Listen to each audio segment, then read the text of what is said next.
Hello and welcome to Winton Raceway in country Victoria.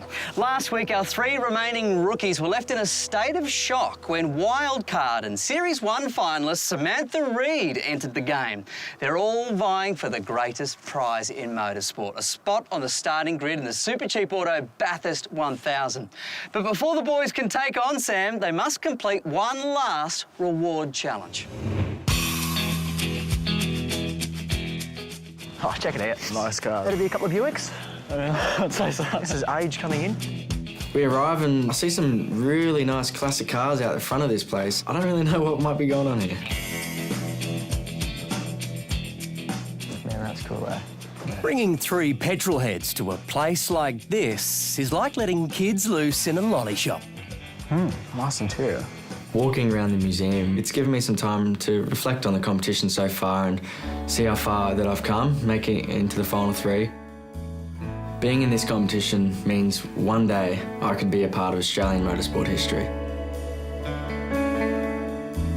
I get a little emotional when I think how massive this opportunity really is. I used to watch the Bathurst 1000 and go, I'd just love to be in that. What are the chances it's ever going to happen? But it's getting closer. I definitely hope it is going to be me in the seat, but those other guys want it just as much as I do, so it's going to be tough. Impressive, isn't it? Yeah. Well, as you can see, motorsport has a very rich history. And when one of you lines up on the grid at Bathurst, who knows, maybe you'll be adding to it. Today's reward challenge will draw on your knowledge of the great race, the super cheap auto Bathurst 1000.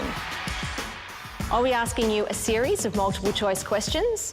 The person who has the most correct wins. The prize for this reward challenge is priceless. It's a one-on-one mentoring session with Rick and Todd Kelly. Think you'll agree? That's worth playing for. Okay guys, let's get going. Question 1.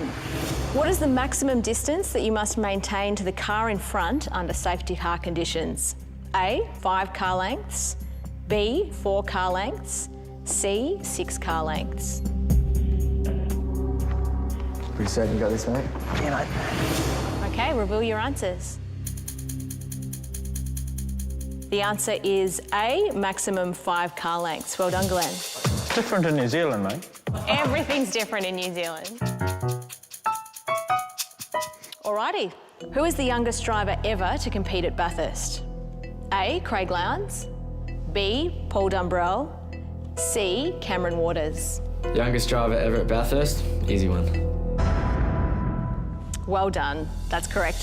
Cameron Waters, our last year's winner, he was 17 years and 67 days.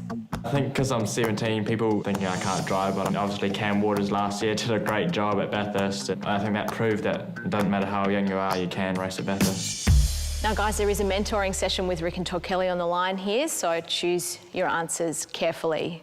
What is the average weight loss during the race for drivers? A, 3%, B, 4%, C, 5%.